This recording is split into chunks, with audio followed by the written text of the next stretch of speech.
안녕하세요. 오늘도 사연 살롱을 찾아주셔서 감사합니다. 서울에 사는 60대 아줌마예요.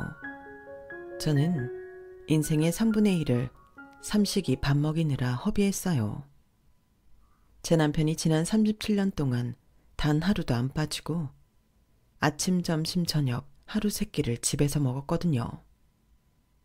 자기 밥만 챙겨 먹었으면 말도 안 해요. 매일 점심시간마다 직원들까지 데려와 밥상을 차리게 하는데 정말 미치는 줄 알았어요. 남편이랑 살면서 제 소원이 뭐였는지 아세요? 명품백? 돈다발? 아니요. 저는 그저 단 하루라도 남이 해주는 밥 먹어가며 마음 편히 쉬어보는 거였어요.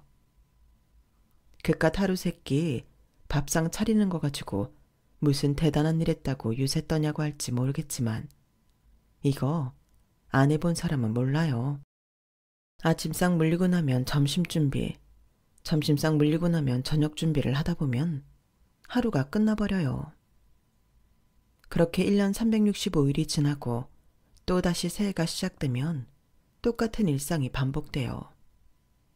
그걸 37년이나 하며 살았어요. 이게 사람을 얼마나 황폐하게 만드는지 몰라요. 감기 몸살로 체온이 40도 가까이 오르고 대상포진으로 온몸이 갈갈이 찢기는 통증을 느끼면서도 그놈의 얼어 죽을 밥상을 차려야만 했어요. 한 번은 빙판길에 넘어져 한쪽 팔에 금이 갔는데도 남편이 점심때 직원들을 데리고 집에 온 거예요. 그래놓곤 깁스를 한 책에 뭐라고 했는지 아세요? 팔이 불편하니까 오늘은 그냥 간단하게 잔치국수나 말아줘. 그러게 살림하는 여자가 팔을 다치면 어떡해? 밖에서 힘들게 일하는 사람 끼니도 제대로 못 챙겨서야 되겠냐고. 뭐해? 빨리 밥 안 차리고. 이게 다친 사람한테 일 시키며 할 소린가요? 남편이 비가 오나 눈이 오나 직원들을 집에 데려와 점심을 먹인 이유는 하나였어요. 점심 식대를 아끼기 위해서였죠. 남편은 동네에서 간판집을 운영하고 있었는데 직원 월급을 적게 주는 대신 점심을 제공하고 있었거든요. 처음 가게를 시작했을 때만 해도 제가 점심때마다 가게에 나가서 브루스타에 찌개를 끓여 직원들 점심을 먹이곤 했어요. 그러다 시아버지 병수발을 하게 되면서 집을 비울 수 없게 되자 남편이 직원들을 데리고 점심때마다 집으로 오게 되었죠. 시부모 간병에 직원들 점심까지 해먹이다니 지금 생각해도 이가 갈리네요. 지금이야 이런 것도 이혼 사유가 되겠지만 제 나이 또래 사람들은 그저 받아들이고 살았어요.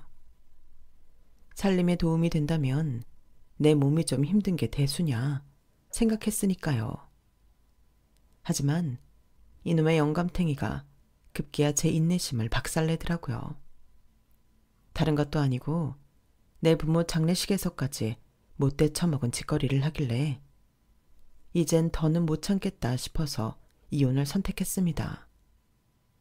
막상 이혼을 결심하고 보니 그동안 왜 참고 살았나 후회가 되더라고요. 그래서 이혼할 때 하더라도 그가 남편놈한테 착취당한 내 인생을 보상받고 싶었어요. 그래서 환갑을 바라보는 나이에 묵은 복수를 시원하게 해치웠습니다. 사실 저는 남편과 결혼할 생각이 없었어요. 제가 마음에 둔 사람은 따로 있었거든요. 그 사람은 어릴 때부터 한 동네에서 나고 자란 동네 오빠였어요. 예전엔 명문 고등학교는 시험을 봐서 들어가곤 했는데 그중 경기고등학교는 수재들만 가는 학교로 유명했어요. 오빠는 경기고를 나와 서울대 법학과에 들어간 수재였어요. 집안 형편이 어려워서 참고서도 제대로 못 써보던 처지였지만 가정교사를 둔 부잣집 아들도 못하는 걸 해내고야 말았어요. 당시만 해도 개천에서 용이 나던 시절이었기 때문에 오빠네 부모님은 오빠가 서울대 법대에 합격하자마자 복권에 당첨된 사람들처럼 만세를 불렀어요. 평소 가난한 형편 때문에 목소리도 제대로 못 내던 오빠네 부모님은 하루아침에 목에 힘을 잔뜩 주고 큰소리 떵떵 치며 다니게 되었어요. 내 아들이 말야, 대한민국에서 제일로 공부 잘한다는 사람들만 들어가는 서울대 법대에 다닌단 말이야. 판사, 검사, 못해도 변호사는 따놓은 당상이라고. 못 산다고 무시하던 놈들 이제 하나도 안 무섭다고. 내 아들 판검사 되는 날이 니들이 내 앞에서 무릎 꿇게 될 줄 알란 말이다. 혹여 동네 사람들과 싸움이라도 붙으면 늘 잘난 아들을 불러와 의기양양하게 굴곤 하실 정도였어요. 잘난 아들을 둔 부모의 특권을 제대로 누리신 거죠. 정작 오빠는 아나무인처럼 행동하는 부모님 때문에 고개를 들지 못하는데도 말이에요. 그런 오빠네 부모님을 보고 동네 사람들은 손가락질도 많이 했지만 그럼에도 전처럼 무시하지는 못했어요. 지금이야 서울대 나오고도 백수로 사는 사람이 허다하지만 그때만 해도 서울대를 나오면 일단 보장되던 시절이었으니까요. 그러니 동네 사람들도 오빠네 부모님한테 불만이 많았음에도 어지간한 건 참고 넘어가는 분위기일 수밖에요. 오빠의 서울대 입학을 오빠네 식구들만큼이나 반겼던 건 바로 저였어요. 우리는 부모님들 몰래 고등학생 때부터 편지로 은밀히 마음을 주고받던 사이였거든요. 그러다 제가 고등학교를 졸업하고부터 본격적으로 사귀기 시작했어요. 상고를 졸업하고 무역회사 경리과에서 일하던 저는 가난한 고학생 남자친구를 먹여 살리다시피 했어요. 데이트 비용은 물론 오빠 책값까지 부담하며 연애를 했으니까요. 그래도 그때는 아깝다는 생각이 안 들었어요. 돈을 버는 사람이 나니까 당연히 내가 돈을 쓰는 게 맞다고 생각했어요. 비록 나는 대학 문턱에도 못 가본 상고 출신이었지만 내 남자친구는 우리나라 최고 명문대인 서울대생이라는 사실에 어깨에 힘이 들어가기도 했고요. 하지만 좋은 시간도 얼마 가지 않았어요. 우리는 연애를 시작한 지 얼마 되지 않아 떨어져 지내게 되었거든요. 오빠가 군입대를 하게 된 거예요. 없는 돈에 강원도 철원까지 면회를 다녀야 했지만 그래도 행복했어요.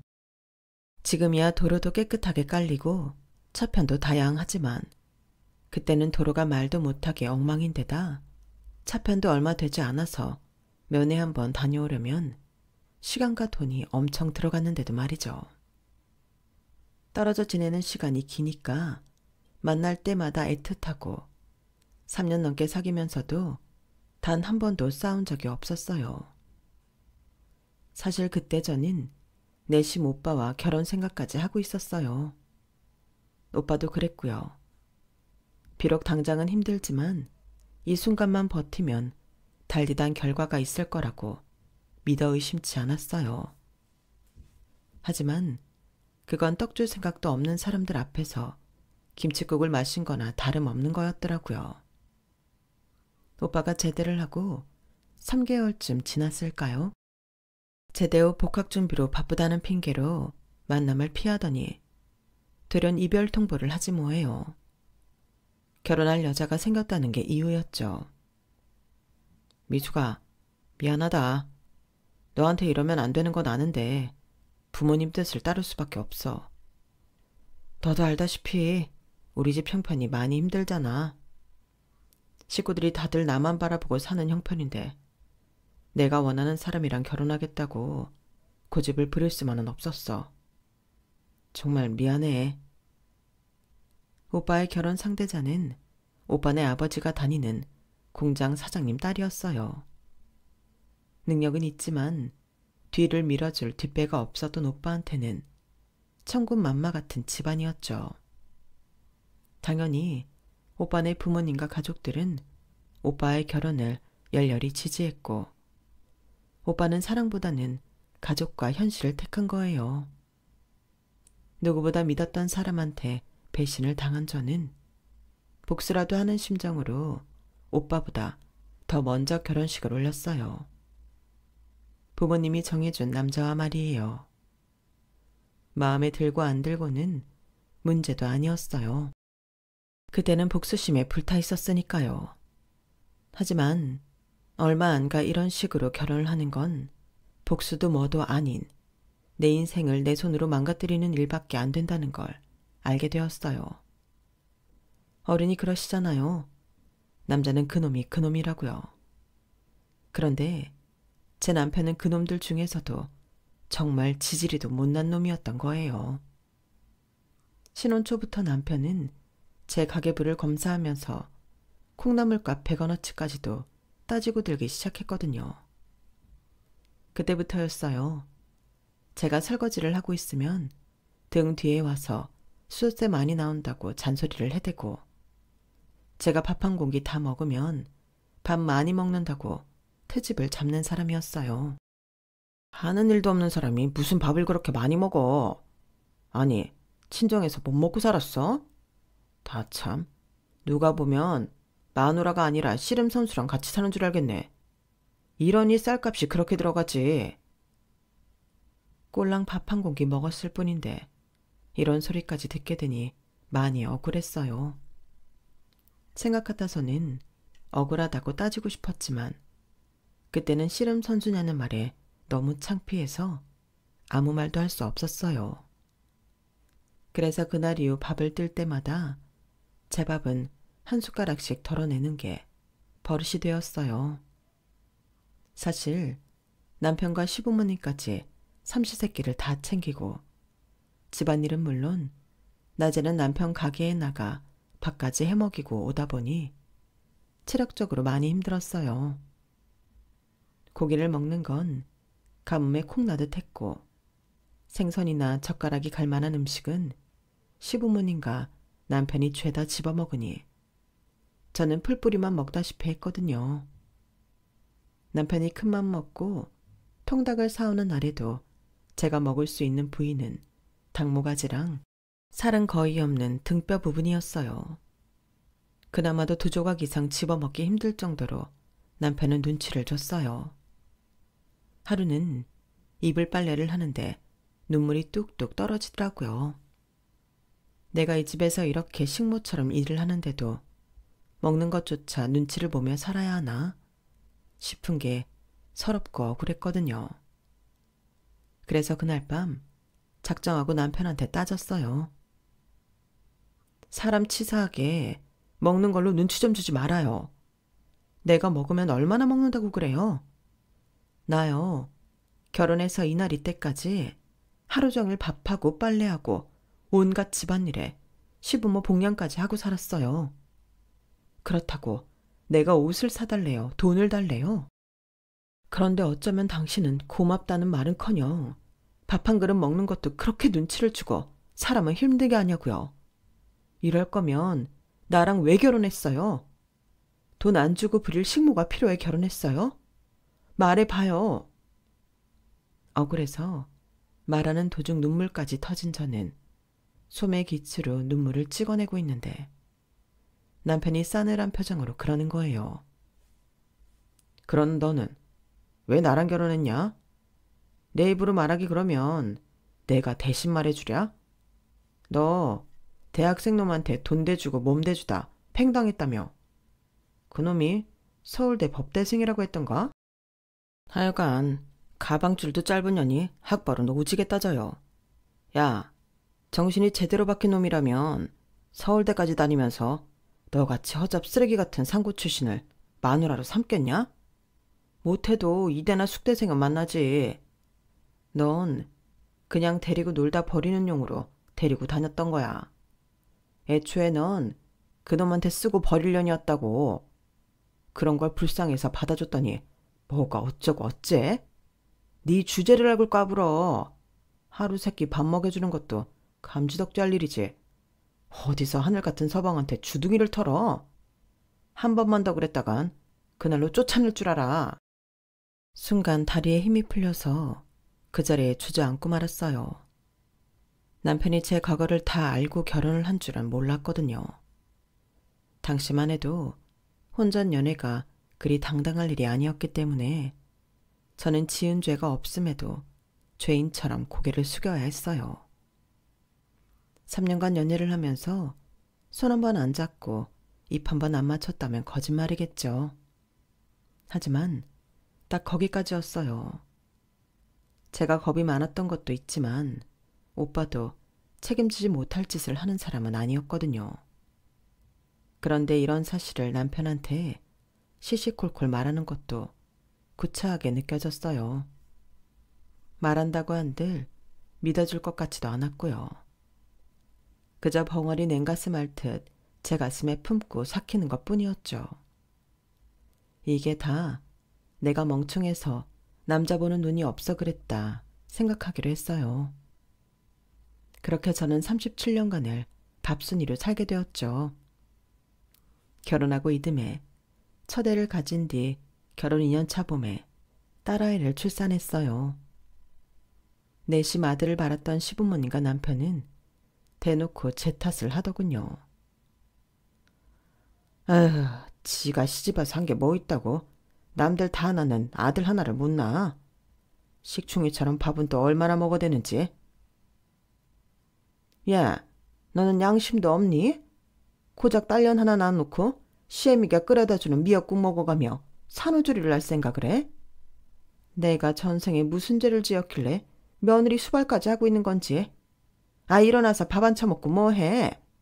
내가 네 입에 밥까지 떠넣어줘야겠니? 홀아버지 밑에서 자랐던 저는 산후조리를 시어머니 도움을 받아야 했어요. 그러다 보니 매 끼니마다 밥보다 욕을 더 많이 먹게 되었죠. 미역국이라고 해봐야 고기 한 절음 안 들어간 미역국이었는데도 먹는 족족 체했어요. 마음이 불편하니 뭔들 제대로 소화가 되겠어요. 결국 3-7일도 안 돼서 저는 자리를 털고 일어났고 또다시 삼시세끼 밥을 차리며 집안일을 하게 되었죠. 그러는 와중에도 시어머니는 손자 타령을 하셨고 시어머니 바람대로 이듬해 저는 아들을 낳았어요.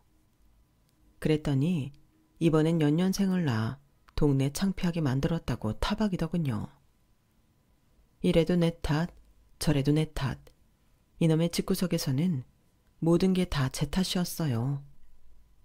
아이 둘을 키우며 시부모 복량에 남편 가게 직원들 밥까지 챙기려니 앉았다 일어나면 하늘이 노랄 정도로 몸이 많이 축나더라고요. 먹는 거라도 제대로 먹으면 모를까. 밥 한 그릇 먹는 것도 눈치를 봐야 할 판이니 도무지 몸에 기운이 안 나더라고요. 그러던 차에 친정아버지가 속꼬리를 보내주신 거예요. 산후조리도 못 해준 게 못내 마음에 박히셨는지 많이도 사서 보내셨더라고요.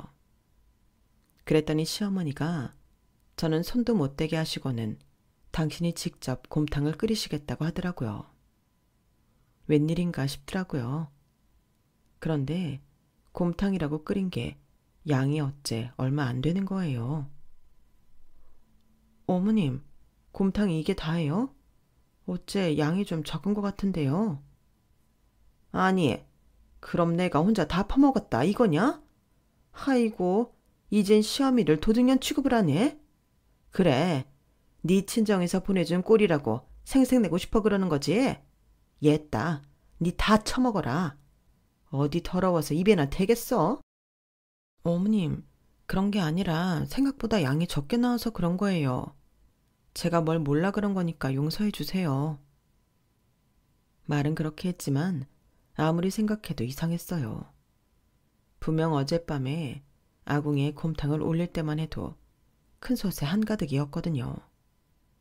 그랬던 게 남편 가게에 나가 점심 차려주고 오니 한 끼 먹고 나면 없을 정도로 양이 확 줄어있더라고요. 귀신이 고칼로리였죠. 그런데 알고 보니 제가 집을 비운 사이 시어머니가 곰탕을 퍼서 시누이한테 갖다 준 거더라고요. 당신 딸 고생한다고 그런 모양인데 그 마음이야 이해를 하지만 저는 무슨 죄냐고요. 정작 제 친정아버지가 사다 주신 속꼬리로 끓인 곰탕을 저는 제 탕도 아닌 삼탕 때 겨우 한 그릇 먹을 수 있었거든요. 자기 딸이 귀하면 남의 딸도 귀한 법인데 어쩜 우리나라 시어머니들은 그 당연한 이치를 모르는 건지. 제게는 세상 누구보다 야박하게 굴던 시어머니는 저희 큰애가 중학교 2학년 때 세상을 떠나셨어요. 한동안 소화가 안 된다고 활명수를 끼고 사시더니 하루는 피를 토하고 쓰러지셔서 병원에 실려가셨는데 그날 밤 세상을 떠나시고 말았죠. 병명은 대장암이었어요. 병원에 가시자고 그렇게 말씀을 드려도 당신 병은 당신이 잘 안다시며 한사코 거절을 하시더니 그렇게 된 거였죠. 시어머니가 돌아가신 이후로는 그나마 부엌 살림은 제 뜻대로 할 수 있었어요. 물론 여전히 남편이 가계부를 검사하고 트집을 잡아댔지만 이제는 한 귀로 듣고 한 귀로 흘리는 건 일도 아니게 되었죠. 애 둘 낳고 시집살이까지 하며 20년 가까이 살았는데 뭐가 그렇게 무섭겠어요. 그저 남편놈 행동을 보면서 속으로 똥이 무서워서 피하냐? 더러워서 피하지. 이런 심정으로 살고 있었으니까요. 짠돌이 남편 때문에 아이들 학원도 제대로 못 보냈지만 그래도 타고난 머리가 좋은 건지 공부 욕심이 많아 그런 건지 딸아이는 명문대에 턱하니 붙었어요. 딸아이 입학식 때 오랜만에 서울대 교정을 다시 걷게 된 저는 감회가 새롭더라고요. 오래전 동네 오빠를 만나러 수도 없이 드나들던 교정이었는데 이제는 내 딸이 이곳에서 공부를 한다고 생각하니 기분이 묘하더라고요. 그래서 잠시 생각에 잠겼더랬는데 남편이 대뜸 그러더라고요. 왜? 서울대 오니까 너 버리고 장가간 옛 남자 생각이 나냐? 정신 차려 이 여편네야. 어떻게 된 게 세월에 질러도 지 주제 파악을 못하냐? 아무리 좋은 풍경과 마주해도 곁에 이 인간이 있으면 순식간에 똥꾸렁내 나는 똥간으로 변한다는 걸 새삼 느꼈네요. 딸아이와 달리 공부에는 별 소질이 없던 아들 녀석은 헤어 디자이너가 되겠다고 이듬해 미용 전문학교에 들어갔어요. 그것 때문에 아들 녀석은 제 아빠와 거의 1년을 말도 안 섞고 지냈어요. 그리고 1년 뒤 아들은 미용 전문대에 합격을 했어요. 합격증을 들고 온 아들 앞에서 남편은 욕설을 퍼부었어요. 이런 미친놈, 사내 새끼가 뭐 할 게 없어서 미용사를 해? 그럴 거면 차라리 가게에 나와서 이 애비 일이나 도와. 죽어라 돈 벌어서 삼시세끼 먹이고 입혀 키워줬더니 애비 가슴에 못을 박아? 에이 정신머리 없는 놈 같으니라고. 여보, 그러지 말고 지 하겠다는 거 하게 해줘요. 요즘엔 남자 미용사들이 인기도 좋고 돈도 많이 벌어요. 우리 승환이 지 밥벌이 충분히 하고 사려니까 하고 싶다는 거 하게 하자고요. 우리가 대신 애 인생 살아줄 거 아니잖아요. 네가 이러니까 애 새끼들이 이 애비 말을 귓등으로도 안 듣는 거야. 가장이 안 된다고 하면 애미 니부터 순순히 내 말을 따라야지. 네가 이 지랄을 하고 나오니까 애 새끼들도 날 무시하잖아. 승환이 너 잘 들어. 네 멋대로 들어간 학교니까 네 손으로 벌어서 다녀. 난 눈에 흙이 들어가도 네 학비는 못 대주니까 그렇게 하려고. 너도 잘 들어. 내가 벌어다준 생활비에서 한 푼이라도 저 자식한테 줬다간 너도 내 집에서 쫓겨날 줄 알아. 알았어요. 당신 돈에 손 하나 안 댈 테니까 걱정하지 말아요. 부모가 돼서는 자식 꿈을 응원하지는 못할 망정 싹부터 꺾으려드는 남편이 정말 한심했어요. 그래도 당장 아이 입학금이 필요했던 저는 어떻게든 돈을 마련해야 했어요. 이럴 때 비빌구석은 역시나 친정뿐이더라고요. 친정 아버지한테 찾아가 사정을 말씀드렸더니 아버지가 돈을 마련해 주셨어요. 이 돈은 어떻게든 꼭 갚겠다고 하자 한사코 거절하시더라고요. 그럴 거 없어. 열심히 배워서 이 할애비 머리나 깎아달라고 그래. 선불금으로 준 거다 생각할 테니까. 친정 아버지 도움으로 아들 녀석 대학 등록은 시켰지만 돌아오는 학기마다 등록금 될 걱정이 한가득이었어요. 남편이 주는 생활비로는 살림 사는 것도 빠듯했으니까요. 짬이라도 좀 나면 밖에서 일이라도 하겠는데 이놈의 삼식의 남편은 하루 세 끼를 집에서 해결하니 그럴 시간이 어디 나나요. 그렇다고 밤잠 줄여가며 인형 누나를 붙일 수도 없고 난감하더라고요. 그러던 차에 남편 직원 중 하나가 지나가는 말로 그러는 거예요. 사모님, 음식 솜씨가 정말 좋으시네요. 지금까지 먹어본 김치 중에 사모님 김치가 최고입니다. 우리 집 사람은 김치도 사다 먹는데 이건 뭐 중국산 배추를 쓰는 건지 어쩐 건지 김치에서 쓴맛이 그렇게 나더라고요. 차라리 사모님도 김치 장사나 하시지 그러세요. 그럼 제가 당장 사 먹을 텐데요. 모르긴 해도 어지간한 직장인들보다 더 벌 수 있을 겁니다. 순간 그럴까 하는 생각이 들었어요. 그래서 정말 김치를 만들어 팔면 사 먹겠냐고 되물었죠. 그랬더니 잠시 망설이던 직원이 어디론가 전화를 하더라고요. 한참을 서서 통화하던 직원은 통화를 마치고 돌아와 말했어요. 사모님, 혹시 샘플 좀 있습니까? 우리 집사람이 먹어봐야 주문을 하든 하겠다고 그러네요. 제 아내가 요 앞 사거리에서 미용실을 하는데 시간 되시면 거기로 좀 보내주세요. 동네 여자들 사랑방이나 마찬가지니까 맘만 있으면 입소문 타는 건 시간 문제일 거예요. 네, 그럴게요. 고마워요, 종수씨.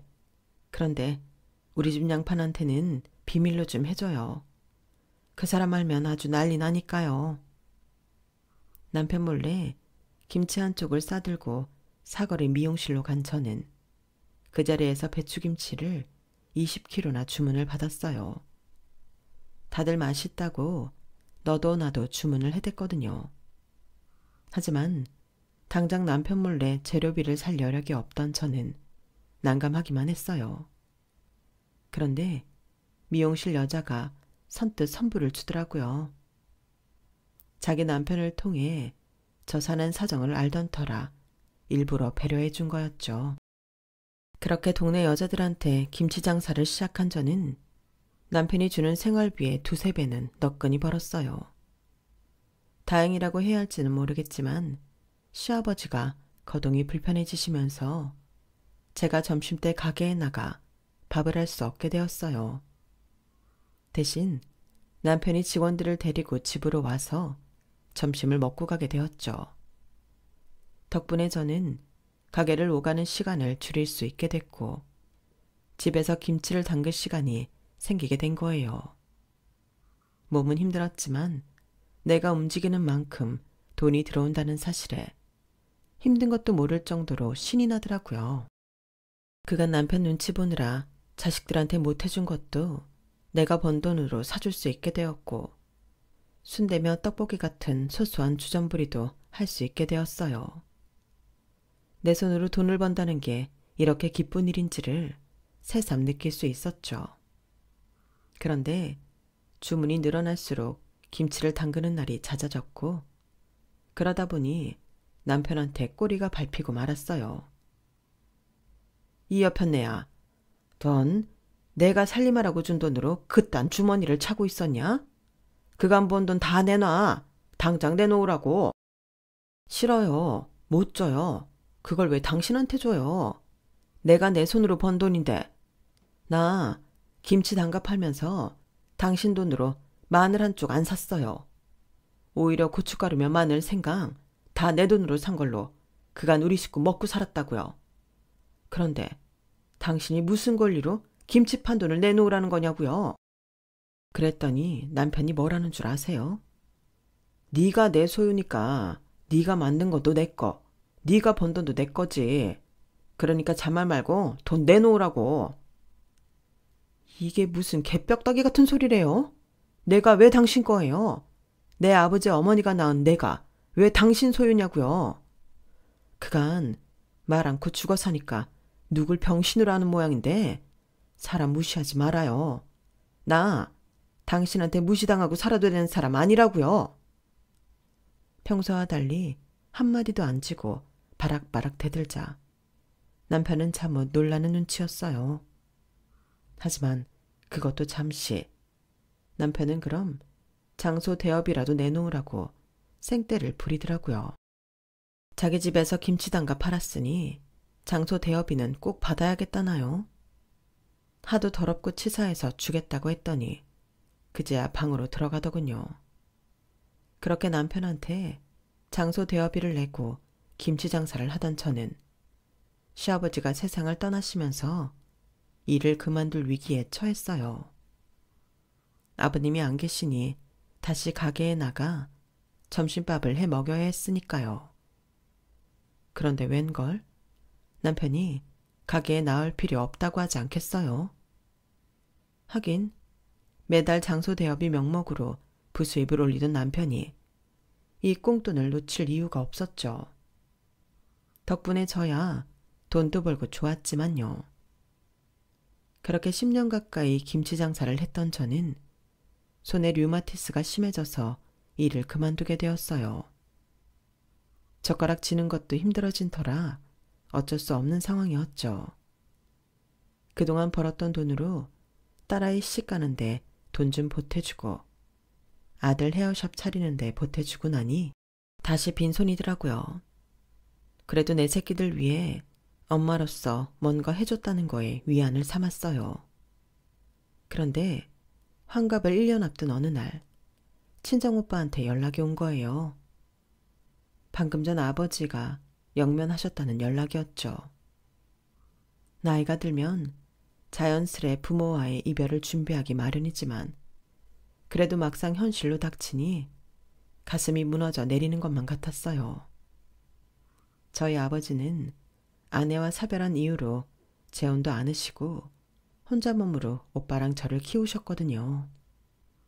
혹여 새엄마한테 구박받지 않을까 걱정이 돼서 그러셨다는 건 시집을 온 후에야 알게 되었어요. 30년 넘게 남의 부모 복양은 해왔으면서 정작 내 아버지한테 따뜻한 밥상 한 번 못 차려드린 게 너무 죄스럽고 한이 되더라고요. 그래서 장례식 내내 영정사진 속 아버지를 제대로 바라볼 수 없었어요. 그런데 그때 낯익은 사람이 아버지 영정 앞에 절을 올리더라고요. 많이 늦긴 했지만 단정하고 교양 있어 보이는 모습을 보니 단번에 알아볼 수 있었어요. 오래전 저를 버리고 딴 여자와 결혼했던 동네 오빠였죠. 한 동네에서 오래 살다 보니 동네 사람을 통해 저희 아버지 부고를 전해들은 모양이었어요. 수십 년 만에 조우한 우리는 오래전 앙금은 온데간데 사라지고 그저 같이 늙어가는 60대 노인의 모습으로 마주할 수 있었어요.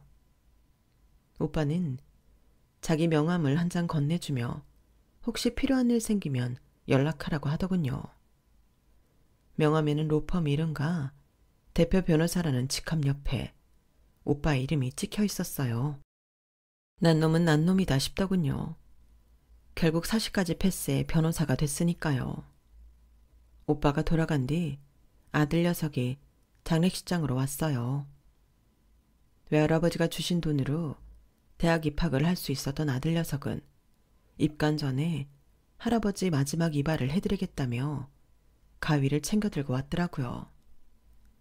외손주 손에 마지막 이발을 하신 아버지는 고운 모습으로 입관을 하셨어요. 그런데 장인 부고를 듣고도 콧배기도 안 보이던 남편이 점심때가 돼서야 직원들을 데리고 장례식장을 찾았더라고요. 후딱 절을 하고는 한쪽에 자리를 잡고 앉아 마치 식당에 밥 먹으러 온 사람처럼 이것저것 주문을 해댔어요. 오히려 남편을 따라온 직원들이 안절부절 하는 모습이더라고요. 그랬더니 남편이 그러는 거예요. 왜 다들 이렇게 못 먹어?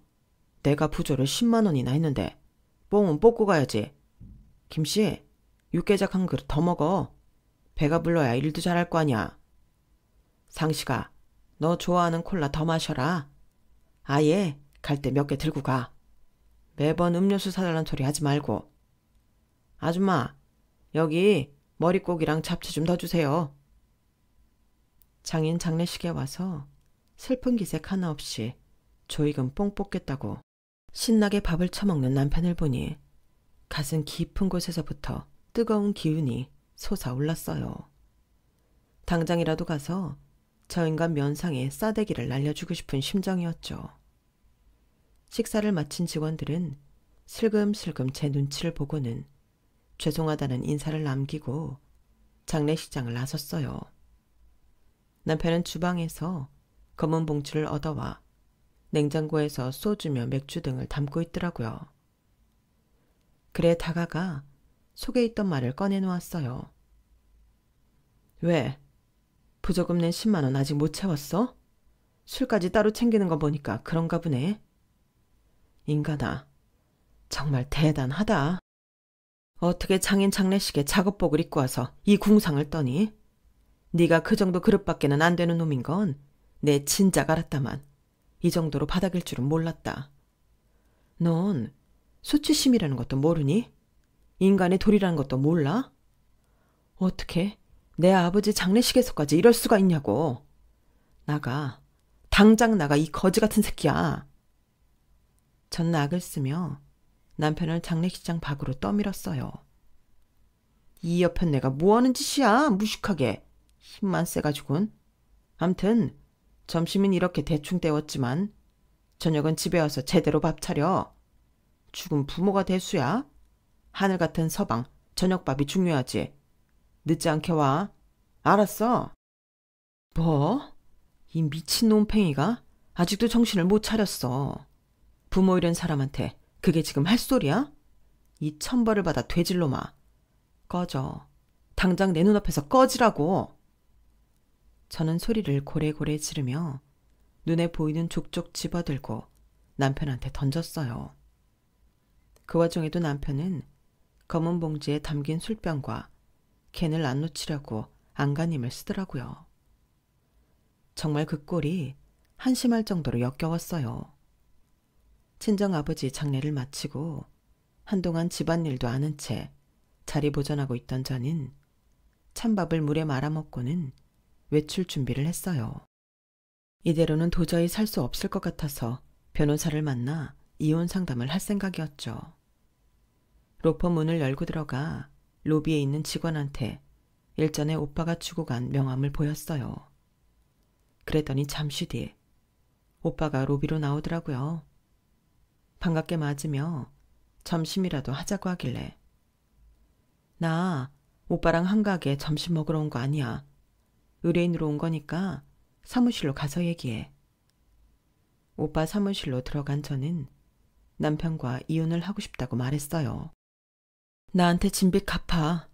무슨 수를 써서라도 그 인간한테서 내 몫의 재산 뺏어줘. 많으면 많을수록 좋아. 그 인간이 망해서 길바닥에 나앉도록 가진 건 죄다 뺏어줘. 오빠 능력이면 그 정도 할 수 있지?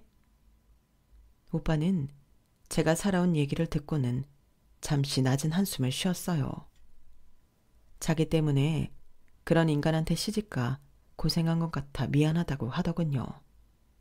그러면서 자기가 기필코 그 인간한테서 제대로 돈 받아줄 테니 걱정 말라고 하더군요. 그렇게 시작된 이혼 소송은 1년 가까이 이어졌어요. 그리고 오빠는 약속대로 남편한테서 엄청난 액수의 위자료를 받아주었어요. 제가 그동안 병든 시부모를 모셨던 것과 가게 직원들한테 점심을 해먹인 것까지 죄다 노동으로 환산해 받아준 덕분이었죠. 거기다 결혼기간 내내 남편이 제게 했던 인격 모독과 시어머니의 괴롭힘도 제 이혼 사위에 포함이 되었어요. 남편은 재판 내내 억울하다는 입장을 내세웠지만 자식들과 가게에서 일했던 전 직원들의 증언 덕에 남편은 패소할 수밖에 없었죠.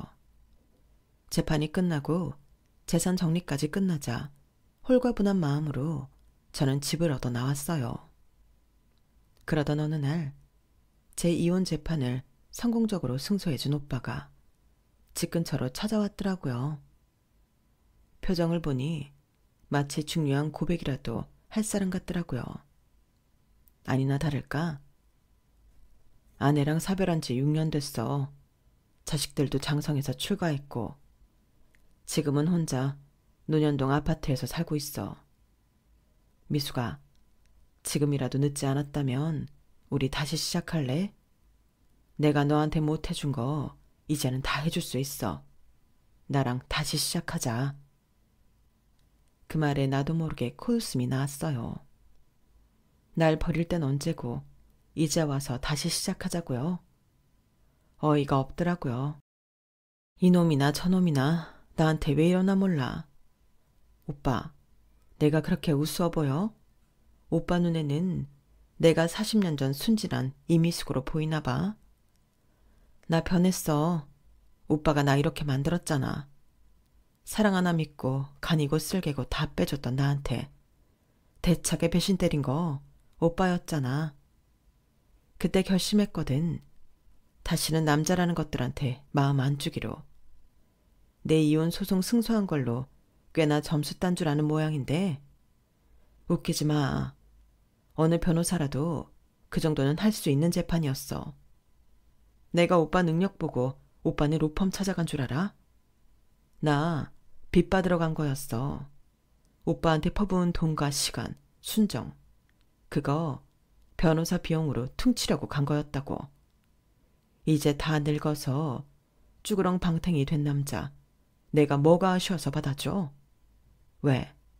이제 남자 바꿔서 또다시 밥이나 해주고 살라고? 미쳤어 내가? 인터넷에 그런 기사가 나오더라. 장수하는 여자들 대부분이 남편 없이 사는 여자들이래.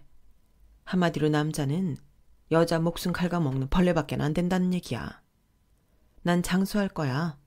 오빠가 받아준 이 돈으로 벽에 똥칠할 때까지 살 거라고. 그러니까 다시는 내 앞에 나타나 시덥잖은 소리 하지 마. 뒤도 안 돌아보고 돌아온 저는 그 길로 아들 녀석이 하는 헤어샵으로 가서 머리를 했어요. 이제는 누구의 아내도 아닌 나 이미숙으로 살 생각이거든요.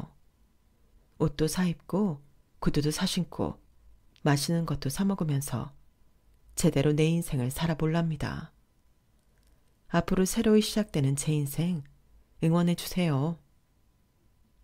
지금까지 제 사연을 들어주셔서 감사합니다.